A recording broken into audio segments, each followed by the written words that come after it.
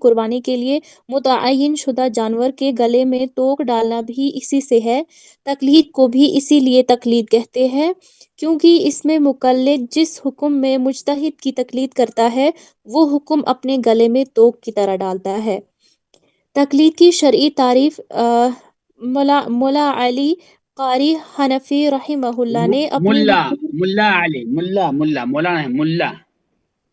ملا علی قاری حنفی رحمہ اللہ نے اپنی مشہور کتاب شرح قصیدہ عمالیہ میں رقم التراز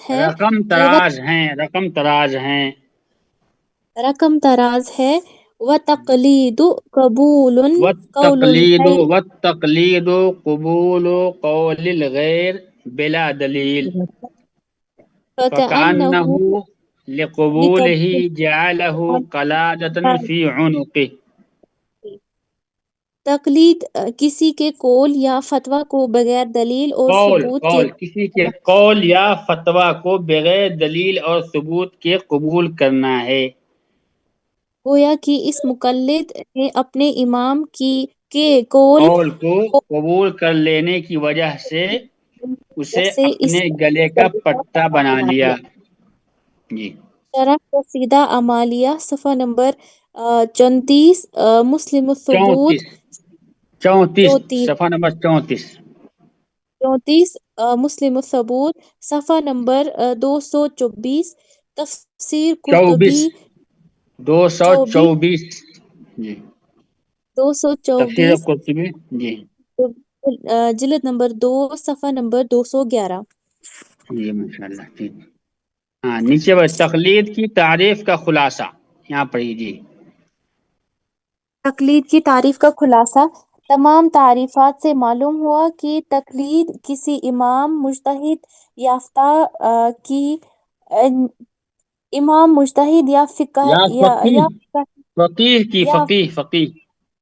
فقیہ کی ایسی بات کو ماننے سے عبارت ہے جس پر کتاب و سنت کی کوئی دلیل نہ ہو سوائے اس کی رائے کے، لہٰذا اس کے مد نظر گویا انسان اپنے آپ کو عمدہ جاہل بنا کر اپنی گردن میں اس کی تقلید کا توق ڈال لے،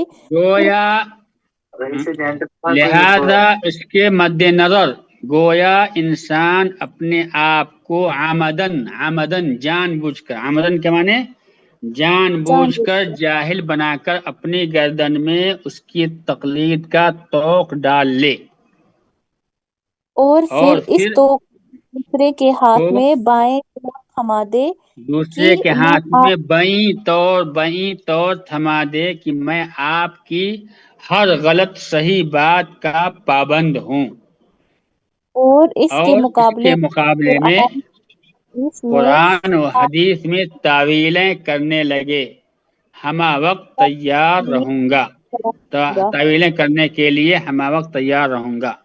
یہ تقلید کی تعریف۔ تقلید کسے کہتے ہیں؟ گلے میں رسی باندھ لینا، پٹا باندھ لینا، یہ تقلید کہلاتا ہے، ٹھیک ہے۔ شرعی تعریف کیا ہے؟ شریعت کے اندر شرعی اصطلاح میں کہتے ہیں کہ کسی بھی مفتی، قاضی، عالم کے قول فتویٰ کو بغیر دلیل کے قبول کر لینا۔ قرآن نے کیا کہا؟ فَاسْأَلُوا أَهْلَ الذِّكْرِ إِن كُنتُمْ لَا تَعْلَمُونَ بِالْبَيِّنَاتِ وَالزُّبُرِ کہ لوگو اگر تم نہیں جانتے ہو تو اہل ذکر سے مسئلہ پوچھو، فتویٰ پوچھو، بالبینات والزبر دلائل اور براہین کے ساتھ مسئلہ پوچھو۔ کیا مسئلہ ہے؟ حکم کیا ہے اس کا؟ جائز ہے، اس کی کیا دلیل ہے؟ ناجائز ہے، اس کی کیا دلیل ہے؟ تو ہم امت مسلمہ جو ہے نا یہ دلیل والے لوگ ہیں، دلیل پوچھنا ہے اس میں، جیسے قرآن نے کہا بالبینات والزبر دلائل اور براہین کے ذریعے سوال کرنا ہے علماء سے، مفتی سے۔ لیکن تقلید میں کیا ہوتا ہے کہ نہیں، ہم فلاں آدمی کے مقلد ہیں، وہ جو کہیں ہم ان کی بات کے پابند ہیں، اور ان کے بات کو صحیح ٹھہرانے کے لیے بسا اوقات لوگ کیا کرتے ہیں؟ قرآن اور حدیث کی تعویلیں کرتے ہیں، حدیث کو کہہ دیں گے ضعیف ہے، منسوخ ہے، ثابت نہیں ہے، قرآن کی آیت ہے تو اس کی تعویل کریں گے،